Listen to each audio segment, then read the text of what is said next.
When kings claimed power by divine right, one man dared to say that rights came not from kings, but from God.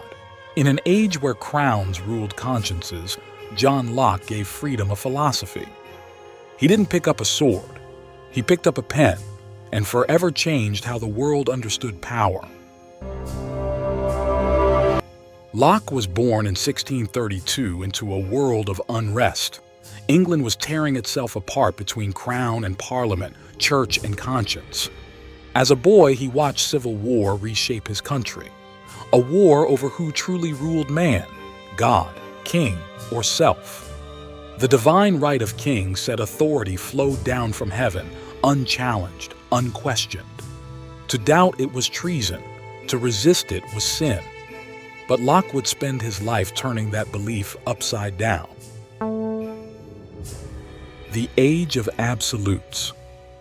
17th century Europe was the age of the absolute monarch. Louis XIV declared, "I am the state." Charles I sent men to the gallows for defying his will. In those days, law was not a limit on power, it was its instrument. Locke saw the danger firsthand. When rulers claimed the voice of God for themselves, truth itself became political. He lived through revolutions, religious persecutions, and exiles that shaped his soul. And from that chaos, he drew a simple, radical conclusion. If every man is created by God, then no man is born to rule another. Locke's ideas didn't emerge from rebellion, but from reflection. He was a physician, a scholar, and a thinker who prized observation over dogma. He believed truth was not decreed, it was discovered. He studied under Robert Boyle and corresponded with Isaac Newton. Like them, he searched for the laws that govern both nature and human nature. The more he studied, the more he saw order in creation, a moral law as real as gravity. That law, he said, was written not in Scripture alone, but in reason itself. This was the echo of Aquinas, but with a new voice. Where Aquinas had spoken of divine order, Locke spoke of natural rights, rights that existed before governments, before kings, before charters.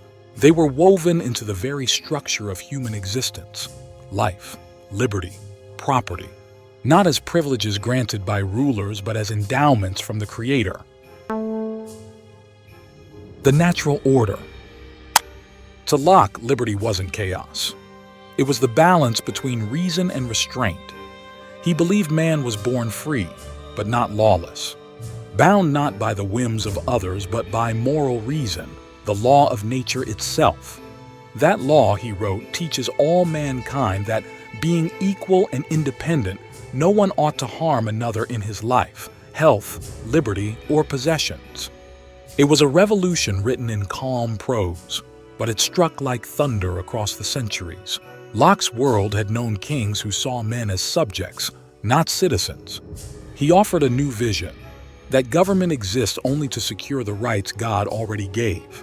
If rulers violated those rights, they betrayed their purpose. Authority without justice was not law, it was force. And when rulers became tyrants, the people retained one final right, the right to resist. He didn't glorify rebellion, he justified it. For Locke, revolution was not born of hatred but of duty. When government breaks the contract, the governed are released. Liberty then was not destruction, it was restoration. A return to the moral order that tyranny defies. The contract of conscience. Locke's great insight was that society is not built by fear, it's built by trust. In the two treatises of government, he imagined a state of nature where people lived freely, but in peace. Men left that state not because freedom failed, but because freedom needed structure. They formed governments through consent to protect what was already theirs. Government, then, is a servant, not a master. Its power is a loan, not an inheritance. The moment rulers forget that, liberty erodes. As Locke wrote, "Wherever law ends, tyranny begins."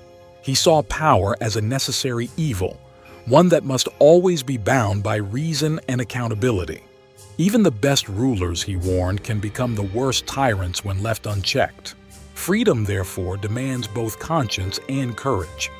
Locke's ideas didn't stay in dusty manuscripts. They spread quietly, dangerously, through pamphlets and universities. They crossed borders faster than armies. Printers smuggled them across Europe. Students debated them in candlelit taverns. And from them, a new age began to awaken. Faith and tolerance. Locke's vision of freedom wasn't only political, it was spiritual. He had seen persecution in every form, Catholics and Protestants trading cruelty in God's name. So he wrote a letter concerning toleration, declaring that coercion cannot create faith. Belief forced is belief destroyed. He argued that no government can save a soul, and none should try. A ruler who commands conscience, commands the heart, and that is tyranny in its purest form. True faith, Locke said, is born in freedom. That single idea, that liberty of conscience is the foundation of peace, would ripple across centuries. It would shape constitutions, revolutions, and the modern idea of human rights. He didn't see reason and faith as enemies. He saw them as twin lights, one from revelation, one from nature, illuminating the same truth. Locke's moral universe was ordered but never rigid. He believed freedom without virtue becomes license, and authority without reason becomes oppression. The balance, as always, lay in moral self-government, the ability of men to rule themselves before they ruled others. The seeds of revolution. By the late 1600s, Locke's writings were banned in several kingdoms. Kings feared his words more than swords. He lived much of his life in exile, a quiet rebel armed only with ideas. Yet those ideas began to bloom across the Atlantic. In colonial America, his works were read, copied, and debated in taverns and assemblies. They spoke of rights that no crown could erase and laws that no parliament could alter. To a world weary of tyranny, Locke offered a compass, one that pointed not to revolution for its own sake, but to justice rooted in natural law. When Jefferson wrote, "All men are created equal," he was translating Locke's moral language into a declaration of independence. The right to life, liberty, and the pursuit of happiness, these were Locke's children, born anew in a new world. He had sown the seeds. The founders would reap the fruit. Locke never saw America rise. He died in 1704 quietly, surrounded by books and letters. But his ideas outlived every monarch who once censored his name. His epitaph was simple: stop and consider. It might as well have said, think for yourself. The Philosopher of Freedom. Locke's legacy is not rebellion, but responsibility. He didn't promise freedom without cost. He defined freedom as the moral duty of man.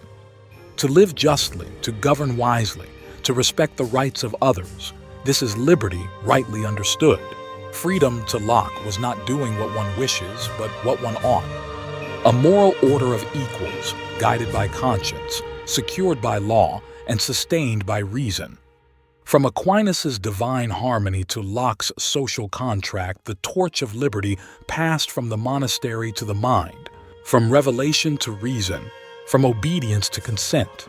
He gave freedom its framework and conscience its crown. And from his pen flowed the philosophy that would shape republics, reform nations, and awaken the world to its own dignity. Locke's words still echo today.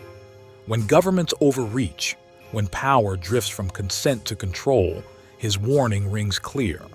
Wherever law ends, tyranny begins. For in every age, freedom must be defended not only by arms, but by understanding. The fight for liberty never ends, it only changes hands.